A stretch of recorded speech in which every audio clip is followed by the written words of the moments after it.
Tahu tidak, siapa sih remaja itu?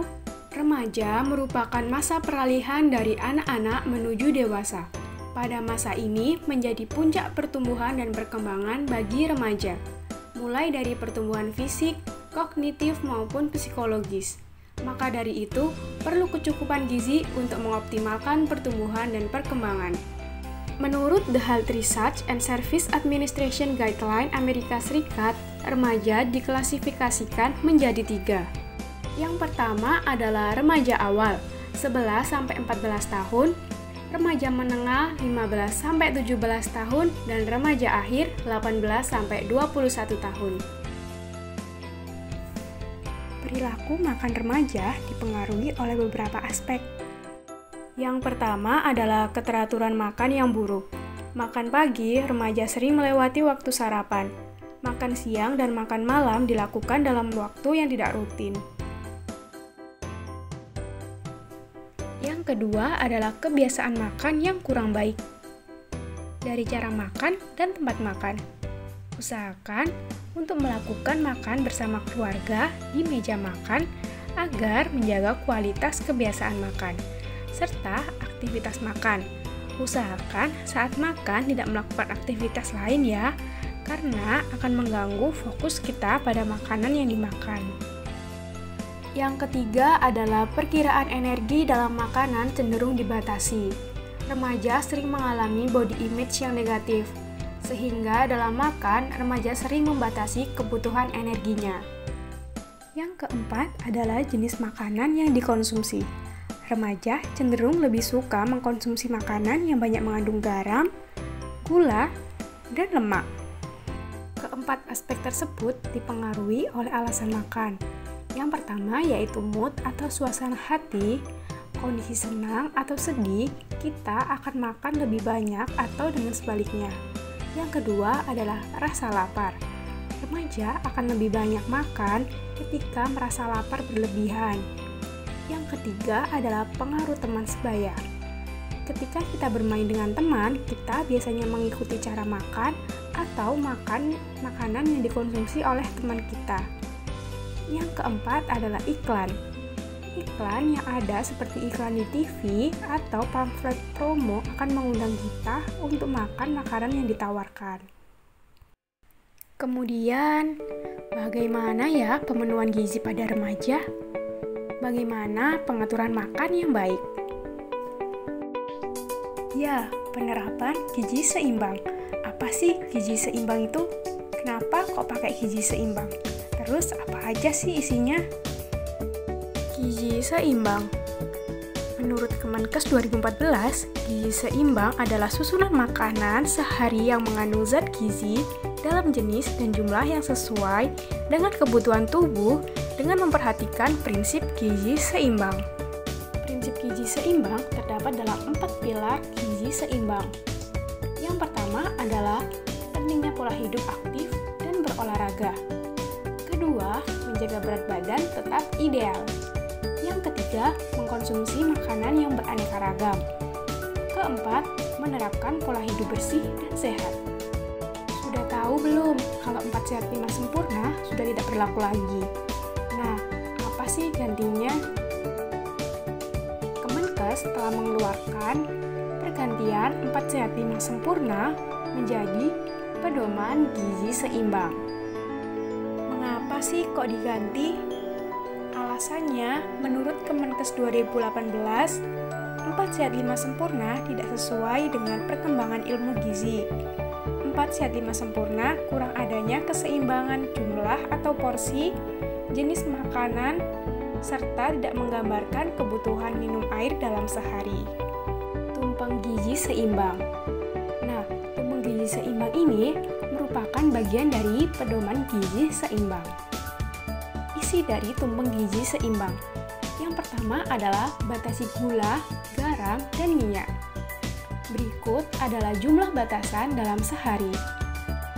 Yang kedua adalah pembagian porsi dalam makanan. Untuk lauk pauk sebanyak 2-4 porsi, sayur 3-4 porsi, buah 2-3 porsi, kemudian makanan pokok 3-4 porsi. Jangan lupa minum air putih sebanyak 8 gelas dalam sehari. Selanjutnya yaitu memantau berat badan. Pastikan berat badan dalam kondisi ideal, tidak terlalu kurus dan tidak terlalu gemuk. Yang keempat adalah melakukan aktivitas fisik, seperti menyapu, bersepeda, senam, bermain sepak bola, dan berjalan. Yang terakhir adalah mencuci tangan menggunakan sabun dengan cara yang benar, menggunakan air mengalir. Berikut adalah manfaat dari pemenuhan gizi. Energi dibutuhkan untuk mendukung pertumbuhan, perkembangan, dan aktivitas otot. Protein diperlukan untuk proses metabolisme untuk pertumbuhan dan perkembangan jaringan. Vitamin B1, B2, dan B3 penting untuk metabolisme karbohidrat menjadi energi. Asam folat dan B12 sangat diperlukan khususnya untuk remaja putri untuk pembentukan sel darah merah.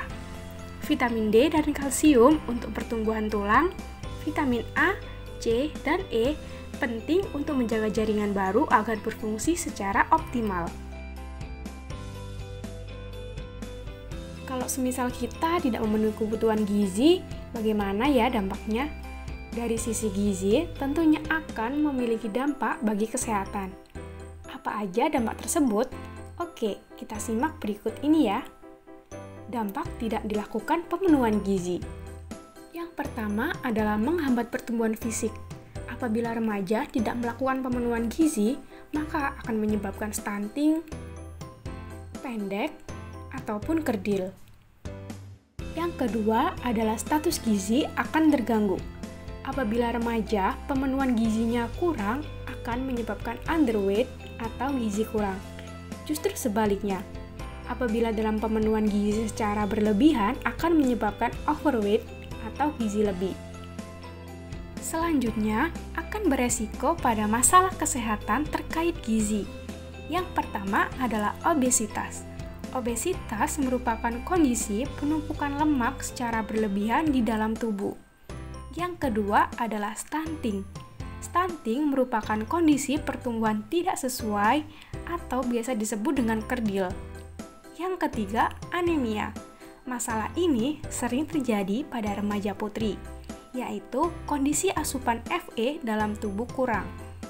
Keempat adalah KEK. KEK merupakan kondisi asupan energi kurang dari kebutuhan harian sehingga menyebabkan badan menjadi kurus. Untuk mengatasi masalah tersebut, perlu dilakukan pemenuhan gizi pada remaja. Pemenuhan gizi pada remaja secara umum didasarkan pada angka kecukupan gizi atau AKG. Sebelumnya sudah tahu belum berapa jumlah zat gizi kalian dalam sehari? Secara umum, zat gizi dibagi menjadi dua. Yang pertama adalah zat gizi makro, meliputi energi, karbohidrat, lemak, dan protein. Yang kedua adalah zat gizi mikro, meliputi vitamin dan mineral. Pemenuhan energi remaja dalam sehari. Untuk remaja laki-laki membutuhkan 2.400 kilokalori, sedangkan untuk remaja perempuan membutuhkan 2.050 kilokalori. Dari energi tersebut, 50-65% adalah karbohidrat, 15-25% adalah protein, sedangkan 25-35% adalah lemak. Untuk memenuhi kebutuhan gizi tersebut, dapat menerapkan isi piringku. Isi piringku merupakan pembagian porsi dalam sekali makan. Untuk isinya yaitu 1/6 adalah lauk pauk, 1/6 buah-buahan, 2/6 sayuran, dan 2/6 makanan pokok. Selain itu, konsumsi 8 gelas air putih dalam sehari. Lakukan aktivitas fisik sehari minimal 30 menit. Jangan lupa cuci tangan menggunakan sabun. Pemenuhan karbohidrat dapat bersumber dari makanan nasi, kentang, mie, ataupun roti. Protein dapat bersumber dari udang, telur, daging, dan ikan. Lemak dapat bersumber dari susu dan minyak. Selanjutnya adalah vitamin dan mineral. Meskipun diperlukan dalam jumlah yang kecil, namun vitamin dan mineral memberikan peranan penting untuk pertumbuhan remaja. Kekurangan vitamin dan mineral dalam jangka panjang, pertumbuhan akan terganggu, serta perkembangan tidak optimal. Berikut adalah vitamin yang dibutuhkan oleh remaja untuk tumbuh kembang. Ada vitamin A, vitamin D, vitamin E, vitamin B9 atau folat, vitamin B12, dan vitamin C. Yang paling penting adalah vitamin D. Untuk remaja laki-laki dan perempuan membutuhkan 15 mikrogram. Vitamin D dapat bersumber dari minyak ikan, kuning telur, susu, margarin, dan butter. Fungsinya untuk membantu penyerapan kalsium dan fosfor sehingga mencegah gangguan tulang. Selain itu, ada folat atau B9. Dibutuhkan oleh remaja laki-laki dan perempuan sebanyak 400 mikrogram. Folat dapat bersumber dari brokoli, pisang, jeruk, susu, keju, dan sayuran hijau. Fungsi dari folat sendiri adalah sebagai penunjang produksi sel darah merah, sehingga dapat mencegah terjadinya anemia. Selanjutnya adalah mineral. Mineral yang dibutuhkan oleh remaja antara lain kalsium, fosfor, magnesium, Fe atau zat besi, dan kalium. Yang paling penting untuk remaja perempuan adalah Fe atau zat besi yang dibutuhkan sebanyak 15 mg. Fe atau zat besi dapat bersumber dari makanan, daging merah, telur, unggas, kerang, ikan, dan hati. Fungsi dari Fe atau zat besi ini adalah membawa oksigen untuk pembentukan Hb, sehingga dapat mencegah terjadinya anemia.